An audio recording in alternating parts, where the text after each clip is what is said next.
शिव कथा, केवल राम कथा, केवल भागवत कथा सुनने से तुम्हारा जीवन नहीं सुधरेगा।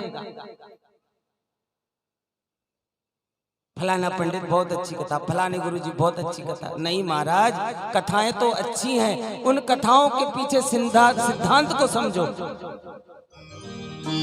हमारा वेदांत, वेद, शास्त्र, कथाएं सब सिद्धांत पर आधारित हैं, वो सिद्धांत देती हैं। राम यदि जंगल में गया तो क्यों गया, राम क्यों राजा बनकर के नहीं बैठे, क्यों जंगल में गए। आज ये जरूरी है कि हम अपने धर्म की रक्षा के लिए बाहर निकल पड़े। आज हम जरूरी है कि हमारे घर में सुभाष चंद्र जन्म ले, आज हमारे घर में भगत सिंह जन्म ले। लेकिन हमारी भावना ये है कि यदि भगत सिंह जन्म ले और सुभाष सिंह जन्म ले, कोई शहीद जन्म ले, तो मेरे घर में ना ले, मेरे पड़ोसी के घर में ले ले। घर में यदि पड़ोस में कोई घटना होती है किसी हिंदू के साथ, यदि किसी भाई के साथ, तो हम क्या कहते हैं, हमारे साथ थोड़ी हुआ, वो तो बाजू में हुआ। आज उसके घर हुआ है।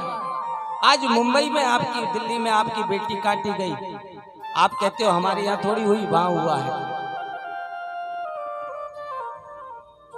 संभल जाओ, अभी भी मौका है, मसल दिए जाओगे महाराज। केवल ताली बजा करके कथा सुन के 7 दिन की और राम राम करके घर चले गए, ये नहीं होना।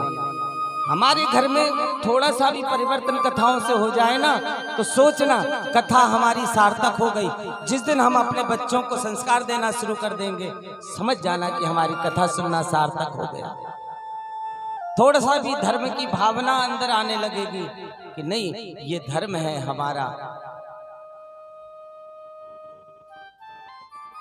समझो महाराज, वो महादेव की सेवा सच्ची करना चाहते हो तो अपने धर्म के लिए जीना सीख जाओ। अपने घर में आचार विचार रखो, अपने विचारों को शुद्ध रखो। केवल कथा कहने से काम नहीं चलेगा, वो कथा को हृदय में बिठाना पड़ेगा। हमें अपना धर्म समझना पड़ेगा।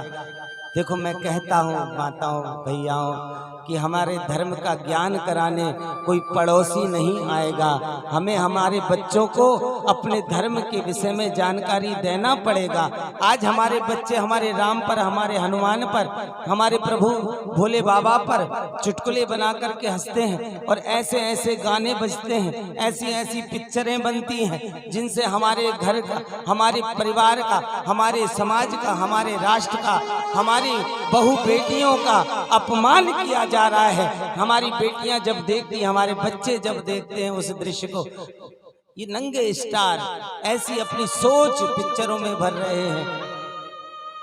हम उन्हीं को देख करके अपने बच्चों से ही जा रहे हैं और अपना पैसा उन विधर्मियों के हाथों में दे करके आ रहे हैं। धर्म के लिए जो जीता है वही मनुष्य मनुष्य कहलाने योग्य है, अन्यथा जो भी है वो पशु से बढ़कर के नहीं, वो पशु से गुजर है, पशु से भी बदतर है, जो केवल खाने पीने के लिए जी रहा है। घर से निकल गए, दुकान गए, दुकान से घर आ गए, और बच्चे बीवियों पर ध्यान दिया, बुजुर्गों पर कोई ध्यान नहीं, जो धर्म की बातें सिखाए उन पर कोई ध्यान नहीं। महाराज, केवल खाने पीने के लिए हम जी रहे हैं, और जिस दिन हमारा जीवन धर्म के लिए हो जाएगा, उस दिन हम सच्ची सेवा भगवान सदाशिव की कर सकेंगे। उस दिन लगेगा कि हमने सदाशिव की कथा सुनी है।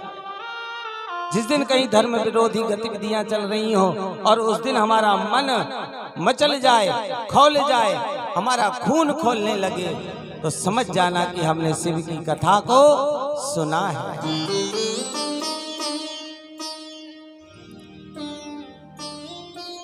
भगवान को भांग धतूरा चढ़ाओ, सब चढ़ाओ, लेकिन मेरा महादेव नशेड़ी नहीं है, मेरा महादेव भंगेड़ी नहीं है।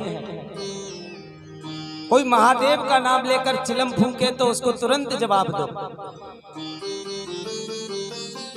मेरे महादेव जैसा दयालु देवता संसार में हो नहीं सकता महाराज।